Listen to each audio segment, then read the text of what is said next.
This chapter marks a turning point, Saul's first major failure as king. Pressured by fear and impatience, he steps out of line and offers to sacrifice himself, a task reserved for prophets or priests. As a result, Samuel tells him his kingdom won't last. Okay. First part of the chapter covers Israel prepares for war. Saul now rules as king and gathers 3,000 soldiers. 2,000 stay with him. 1,000 go with his son Jonathan. Jonathan defeats a Philistine outspot at Geba, which angers the Philistines. The Philistines prepare for war, and Saul calls the rest of Israel to gather at Gilgal. This victory sparks a massive retaliation from the Philistines, and fear spreads fast. Okay, so the second part of the chapter covers Israel is terrified. The Philistines gather. They gather 30,000 chariots, 60,000 horsemen, and troops like the sand on the seashore. Israelites see this massive army and panic.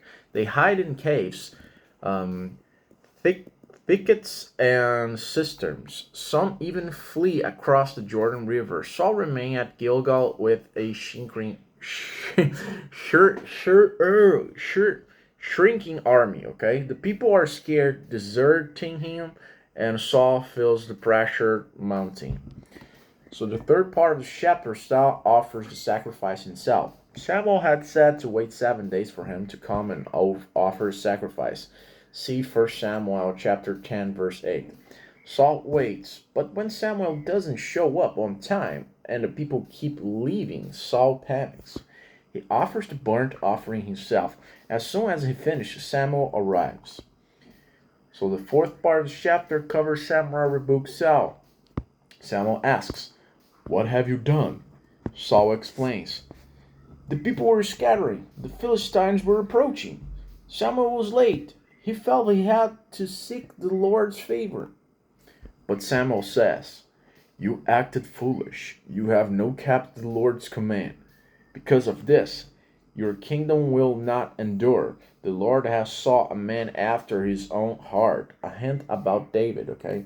Saul lost his dynasty, though not his throne yet. This is the beginning of his spiritual decline. The fifth part of the chapter covers Israel's weak position. Saul's army is now only 1,600 men. The Philistines send raiding parties into Israeli territory. Israel doesn't even have proper weapons. Only Saul and Jonathan have swords. The Philistines had forbidden blacksmiths in Israel, so they couldn't make weapons. So Israel is completely outgunned, physically and spiritually. The situation is desperate, okay? What are the key lessons from this chapter for 1 Samuel chapter 13? The first one is God's timing requires patience. Saul's impatience cost him dearly. Obedience sometimes means waiting.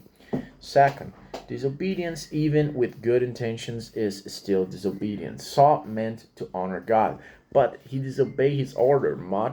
Motives don't override commands, okay? The third lesson from this chapter is leadership requires trusting God under pressure. Saul cracked under fear. True leaders trust God, not circumstances. Fourth lesson, God is looking for hearts, not titles. Samuel hints that God is already choosing someone else, someone with a heart for him. Okay? So the first Samuel chapter 13 reveals Saul's impatience, fear, and poor judgment. In a moment of panic, he oversteps and disobeys God's instructions. Though still king, his dynasty is over, and a new king of leader will rise. Okay, don't forget to like button, subscribe to the channel, and I see you in the next one.